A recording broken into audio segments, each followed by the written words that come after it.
بسم اللہ الرحمن الرحیم، اللہم صلی علی محمد و آل محمد۔ تمام تر تعریفیں اس خدائے بزرگ و متعال کے لیے کہ جس کے قبضہ قدرت کے اندر کائنات کی ہر شے اور ہر نظام درود و سلام محمد صلی اللہ علیہ وآلہ وسلم پر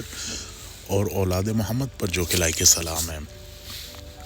اپنے اس موضوع کی میں دوسری ویڈیو علم النجوم کے موضوع کی دوسری ویڈیو آپ کی پیش خدمت کر رہا ہوں۔ پہلی ویڈیو کے اندر میں نے علم النجوم کے بارے میں بتایا کہ علم النجوم اصل میں ہے کیا، در حقیقت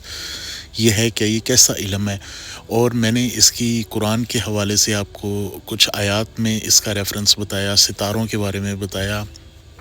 اس کی مختلف شاخیں یعنی کہ برانچز بتائیں کہ آسٹرونومی اور آسٹرولوجی میں کیا فرق ہے، کون لوگ اسے استعمال کرتے ہیں، اور میں نے ساتھ میں یہ بھی بتایا کہ ہم بحیثیت مسلمان علم النجوم پر کتنا یقین کر سکتے ہیں یا کتنی اس سے مدد لے سکتے ہیں۔ تو میں مختصر سا اپنی ویڈیو کو وہیں سے کنٹینیو کروں گا۔ میں نے اپنی اس پچھلی ویڈیو میں بتایا تھا کہ اگر کوئی انسان یہ سمجھتا ہے کہ علم النجوم سے وہ 100% آنے والے وقت کا تعین کر سکتا ہے یا 100% جو وہ علم النجوم سے مدد لیتا ہے وہ اصل ہے، تو یہ بالکل حرام ہے، کیونکہ عالم الغیب کا علم جو ہے وہ صرف اللہ سبحانہ و تعالیٰ کی ذات کو ہے۔ اب بات رہی یہ کہ کیوں پھر ہمارے بہت سے مسلمان جو ہیں وہ علم النجوم کا استعمال کرتے ہیں، یا اولیاء اللہ نے یا ائمہ الطاہرین کی نظر میں علم النجوم کا استعمال کیا گیا ہے، تو اس پہ میں آج کی اس ویڈیو کے اندر روشنی ڈالوں گا۔ تو جو لوگ میرے چینل پہ نیو ہیں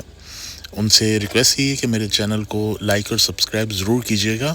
خیر، میں اپنے موضوع کی طرف واپس آتا ہوں کہ علم النجوم سے ہم کس قدر تک جو ہے وہ فائدہ اٹھا سکتے ہیں۔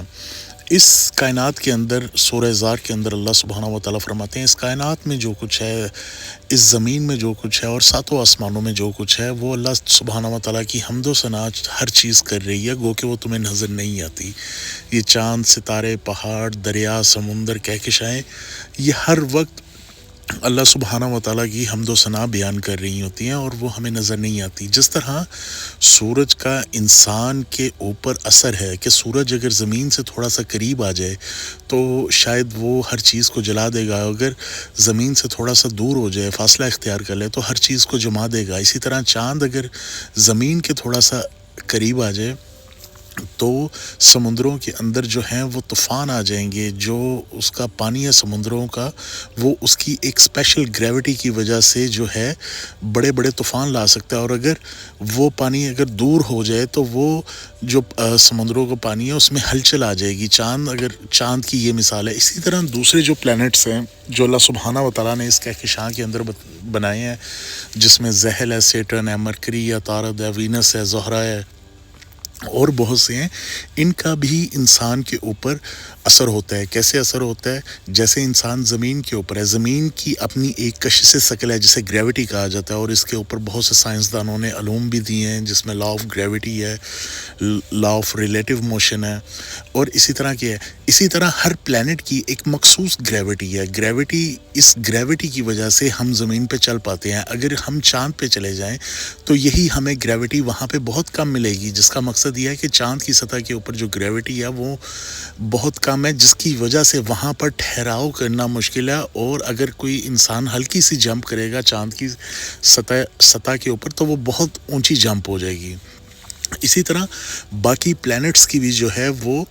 انسان کی ذات کے اوپر جو ہے وہ اثر، انسان کی ذات کے اوپر اس کا اسپیسیفک ایک اثر ہوتا ہے، اس کی ایک وجہ ہوتی ہے۔ خیر،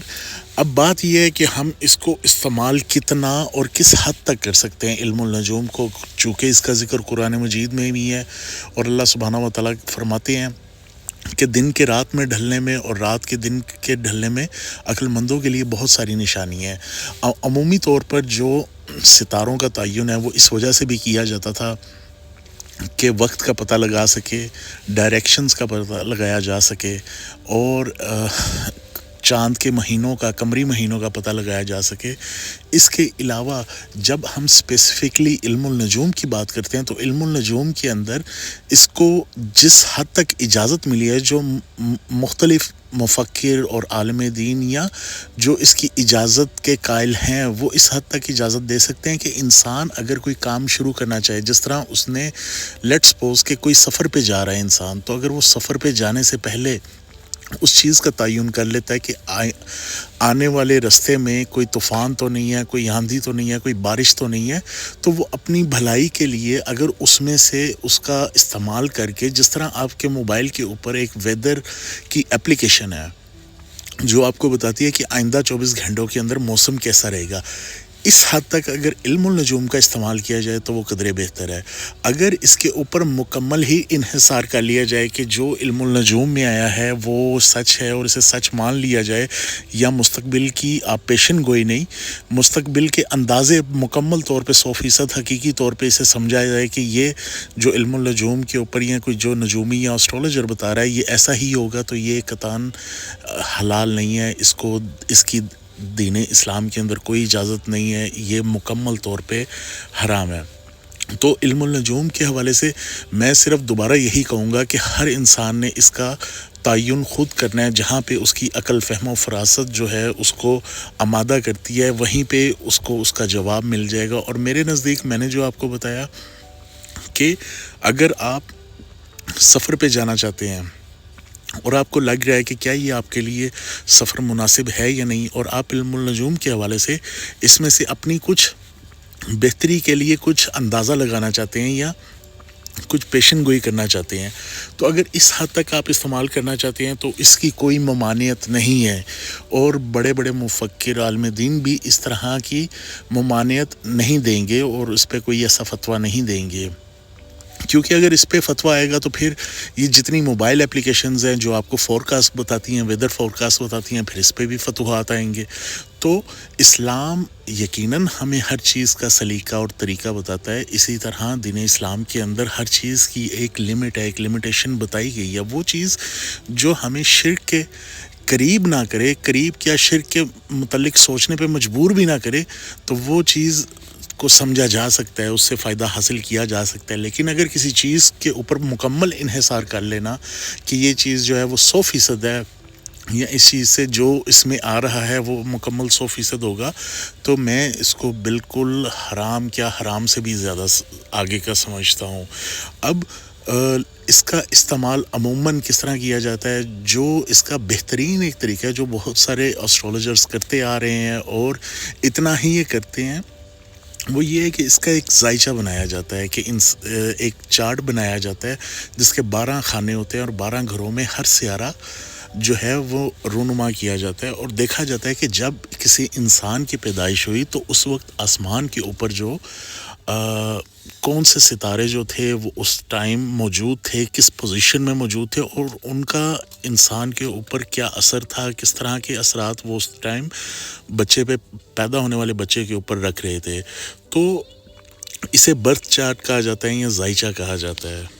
تو اگر تو صرف اس حد تک جا کے آپ نے اس کا علوم لینا ہے، سیکھنا ہے یا پڑھنا ہے یا کسی سے پوچھنا ہے، تو آپ اگر پیشن گوئی کرنا چاہتے ہیں کہ جو آپ کو صرف یہ نیت رکھے کہ اللہ سبحانہ و تعالیٰ کے ایک بتائے ہوئے علم میں سے ہم اپنی مدد کے لیے کچھ سامان لے رہے ہیں، تو اس کا مکمل استعمال کیا جا سکتا ہے۔ اس میں میں نہیں سمجھتا، باقی ہر کسی کا اپنا دار و مدار ہے، ہر کسی کے جو ہیں اپنے خیالات ہیں، اظہار ہیں۔ یہ ایک مختصر سی ویڈیو تھی، میری کوشش کروں گا کہ اس طرح کے مزید انفارمیٹیو ویڈیو جو ہیں آپ لوگوں کے لیے لے کے آتا رہوں۔ تو امید کرتا ہوں آپ کو ایک مختصر سی یہ ویڈیو جو ہے وہ ضرور پسند آئی ہو۔ اگر پسند آئی ہو تو میرے چینل کو لائک سبسکرائب کر دیجیے گا، اور اسے ان لوگوں سے ضرور شیئر کیجیے گا جو علم النجوم میں دلچسپی رکھتے ہیں یا اسے پڑھنا چاہتے ہیں۔ تو اس حد تک میں خود بھی چونکہ ایک اسٹوڈنٹ ہوں، اپنے آپ کو اسٹوڈنٹ ہی کنسیڈر کرتا ہوں، تو اس حد تک آپ کو بہت یقین جانے لطف آئے گا کہ اگر آپ اللہ سبحانہ و تعالیٰ کی یہ بنائی ہوئی کہکشائیں پڑھیں یا انہیں دیکھیں۔ خیر، آپ سے ملاقات ہوگی ایک نیکسٹ ویڈیو کے اندر۔ اگر آپ میرے سے بات کرنا چاہتے ہیں تو یہ واٹس ایپ نمبر پہ مجھے کانٹیکٹ کر سکتے ہیں۔ اس کے علاوہ اگر آپ خالص پتھر حاصل کرنا چاہتے ہیں کسی بھی قسم کا، تب بھی آپ مجھے کانٹیکٹ کر سکتے ہیں۔ آپ سے ملاقات ہوگی نیکسٹ ویڈیو کے اندر۔ اپنا بہت سارا خیال رکھیے گا۔ بسم اللہ الرحمن الرحیم۔ اللہم صلی علی محمد و آل محمد و عجل فرجہم۔